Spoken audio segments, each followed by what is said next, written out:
Bonjour les amis, je profite d'un peu de pénombre ce soir. Voilà, vous serez un peu moins ennuyés par la lumière au-dessus de ma tête. J'avais envie de vous parler encore une fois de ces fameuses législatives qui finalement, on a beau nous dire qu'elles sont pas passionnantes, en tout cas sur notre circonscription de territoire, elles ne manquent pas de sel. Figurez-vous que nous recevons ce soir donc quelqu'un qui oublie donc de déclarer 300 000 euros, qui a quelques petites voilà, des problèmes de mémoire probablement, le grand homme, voilà, notre garde des Sceaux qui nous fait l'honneur de débarquer donc à Villefranche. Nous en sommes très honorés, n'est-ce pas, donc d'avoir Monsieur Dupond-Moretti venant soutenir le candidat En Marche. Formidable. On sent beaucoup mieux. On sent qu'on est dans un pays où les ministres sont à l'œuvre pour améliorer l'état des prisons, l'état de la justice, ou en tout cas du fait de rendre la justice un peu plus rapidement, ou voilà, ou essayer d'améliorer un peu la situation. Bon, bref, je ne vais pas médire sur ce monsieur, je pense que tout a été dit en plus et que tout le monde sait à quoi s'en tenir. Pourquoi il a été maintenu, ça c'est un grand mystère.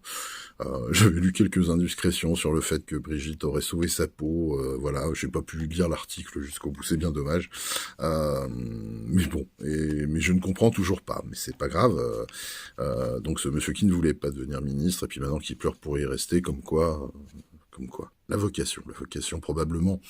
Et puis surtout la peur d'avoir de gros ennuis, je pense, en sortant. Je crois que c'est ça. Donc au moins, le fait d'être ministre, ça procure un peu d'immunité. Donc ce brave monsieur passe chez nous. Et donc une question se faisait jour sur les réseaux sociaux, une question que je trouvais intéressante, sur le fait de savoir pourquoi, à Lyon par exemple, aucune pointure de la Macronie ne passe. Aucune. Les candidats à la base débattent tout seuls, comme des grands. Pourtant, si Lyon, c'est grand, il devrait y avoir des macronistes, il devrait y avoir, voilà, des grands ministres qui viennent représenter. Et là, c'est pas le cas. Alors que nous, je crois qu'on est au deuxième ministre d'État par-dessus le marché qui vient soutenir notre candidat. Donc on a eu une première fois un passage de Bruno Le Maire, je crois. Je veux pas dire de bêtises, mais il me semble avoir vu ça. Il y a peut-être un mois et demi. Et puis, et là, donc, Dupond-Moretti. Donc, quelle classe. Mais quelle classe. Et je crois que pendant la présidentielle aussi, il y avait un truc de soutien avec un... bon, c'était pas Marlène Schiappa non plus, hein, faut pas... mais voilà. Et donc la question était, mais pourquoi Dupond-Moretti? Pourquoi des pointures, entre guillemets, enfin si on ose appeler ça des pointures, enfin pointures dans le génie de l'évasion fiscale, dans le génie de... Oui, peut-être, mais bon. Donc pourquoi? Alors en fait, c'est assez simple. Je pense que ça relève des techniques de marketing. Est-ce que vous travaillez avec enfin, vous êtes fidèle à une société de téléphonie, n'importe laquelle? On vous propose pas des trucs top ou rarement pour fidéliser le client. En revanche, si vous êtes nouveau client d'une structure, là, vous recevez beaucoup de propositions, plus alléchantes les unes que les autres. Une fois que vous êtes un public captif ou capturé, on s'intéresse un peu moins à votre poire. Eh bien, c'est un peu ce qui se passe chez nous, en fait.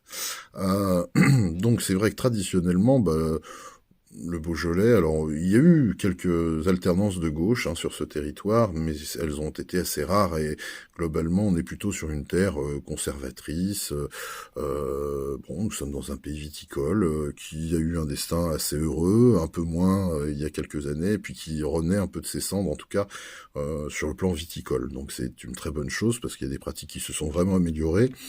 Un cépage en tout cas qui voilà est en train de renaître et où on trouve vraiment des productions voilà, on n'est pas dans le Beaujolais nouveau qui tâche et qui voilà, il y a des choses très bien, c'est pas pour défendre mon terroir, mais c'est vrai que bon de ce côté-là ça se défend. Et donc c'est vrai que ce public-là est plutôt enclin à être conservateur et après tout pourquoi pas. Je n'ai rien contre ça, de vouloir conserver un monde qui vous sourit, où les choses se passent plutôt bien, après tout, on peut les comprendre. Après, ça ne répond pas effectivement aux grands défis devant lesquels, voilà, nous semblons être bon.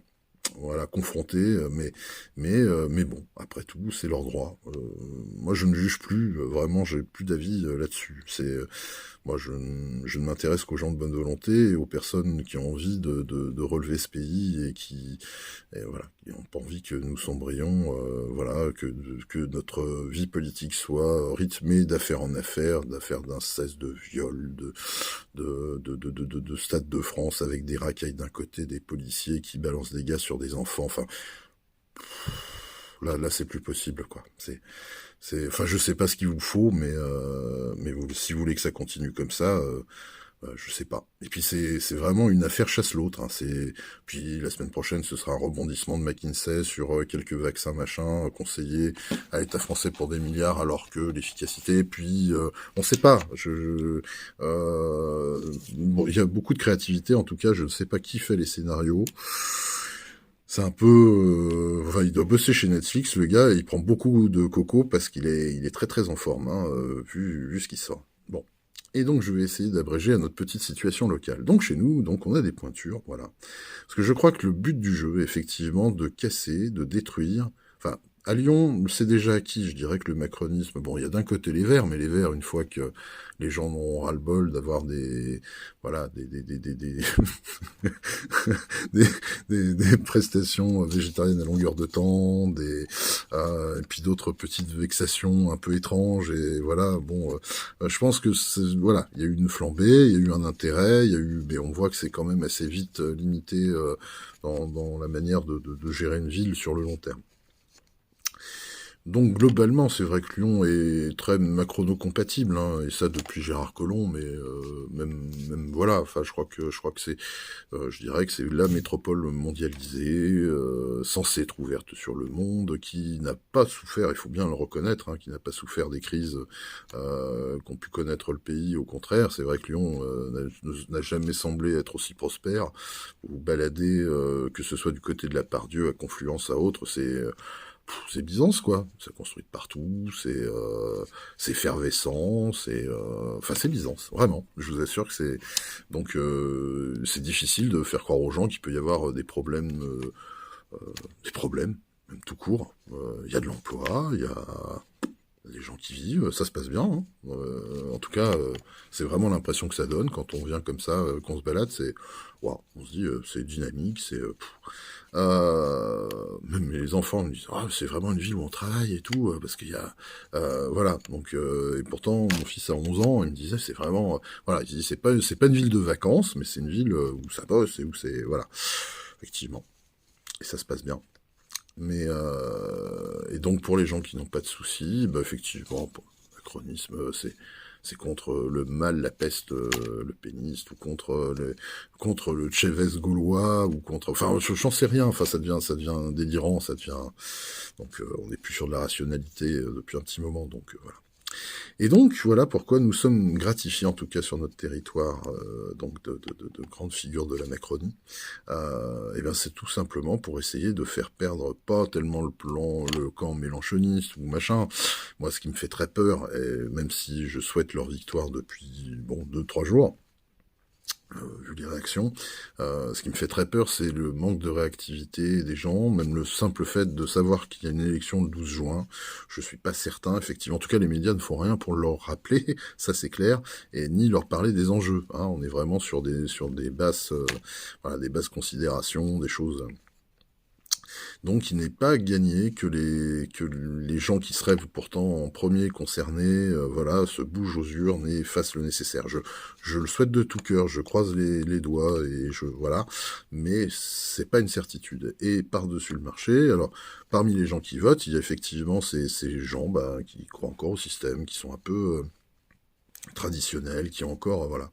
Et donc là, il y a une réserve de voix intéressante. Et l'idée, c'est effectivement, si on liquide ces derniers représentants de la ruralité, de gens qui sont quand même proches du terrain, bon, après, on peut ne pas être d'accord avec leurs idées, mais ils sont quand même, voilà, ils sont issus du milieu, ils le connaissent bien, bon. Eh bien, donc, c'est de liquider un peu cette espèce enfin, ces vieux notables, ces gens qui ont un peu, voilà, qui ont pignon sur rue depuis longtemps, et des fois familialement et compagnie, pour les substituer par des robots, des automates, des gens qui suivront aveuglément le pouvoir macroniste et qui finiront de détruire, parce qu'à mon avis, c'est quand même ça qui se profile, de détruire la prospérité de cette classe moyenne supérieure qui n'a pas trop souffert du macronisme en définitive. Et qui, même pour certains, ont l'impression de s'en être mieux tirés. Non, mais ça peut paraître fou pour les 4/5, enfin, allez, les 2 tiers de la population, mais je vous assure qu'il y a des gens qui n'ont pas souffert du tout dans cette période, au contraire. Et, euh, et d'ailleurs, c'est ce qui explique d'ailleurs ces résultats aux élections. Hein. Faut pas aller chercher plus loin. Hein. Il y a des gens qui votent pour leurs intérêts, au moins objectifs.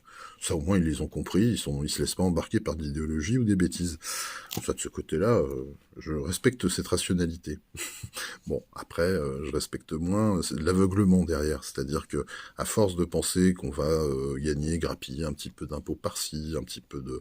Donc, on assiste effectivement à une destruction en règle de tout service public, mais ça, voilà. Donc, au final, ce sera la collectivité qui va le payer, et surtout les gens de cette classe-là, qui va être, à mon avis, donc là, pour les 5 ans qui viennent, tondu. C'est pour eux, maintenant. Les autres ont été rincés.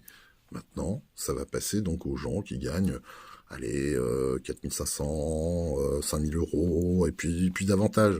En gros, voilà, vraiment jusqu'aux ultra riches qui, eux, bon, bah, continueront à prospérer, parce que ce ne sera que comme ça qu'ils s'en sortiront.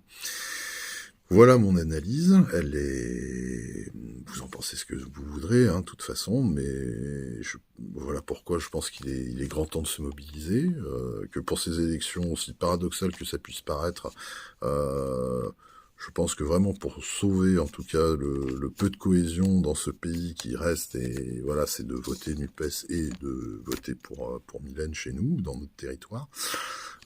Mais bon, et pour les conservateurs qui voudraient voter Portier, je peux les comprendre, et bon, c'est pas blâmable, c'est un héritage, c'est culturel, c'est bon, pourquoi pas. Mais voilà, mais surtout, on vous en supplie, ne votez pas pour le macroniste, surtout pas. Et puis bon, pour le peuple, on dira pour l'immense majorité, c'est quand même mieux de voter pour des gens qui vous promettent pas de finir mourant au travail, pour des gens qui ont un minimum de sens du bien commun, et qui n'ont pas des copains à servir à droite à gauche en diverses actions et autres. Voilà, donc pensez-y. Et donc quand on voit par exemple quelqu'un comme Mylène Dune, qui est quelqu'un de terrain, quelqu'un qui vit auprès de nous, qui est... Bon, voilà, bon. Moi, j'ai beaucoup plus de sympathie, voilà, pour quelqu'un comme ça, que pour donc un parachuté. Donc, je ne citerai même pas le nom du macroniste d'ailleurs. Qui n'a, je crois, enfin voilà, qui a rien prouvé dans la vie, hormis faire de la politique, quoi. Voilà, je crois que vraiment des gens comme ça sont des nuisibles, sont vraiment, ils mettent notre démocratie à mal, et il est temps de leur dire non et d'empêcher ça à tout prix. Donc voilà, j'espère que vous m'écouterez. Bon, moi je vous ai dit ce que je pensais, mais j'ai du respect pour les gens qui voteront pour Monsieur Portier, disons, voilà. Mais en tout cas, tout sauf le macroniste. Voilà, je vous le dis, et il faut se battre, parce que là, c'est à votre tour maintenant, hein, ceux qui n'ont pas souffert, là. C'est votre tour.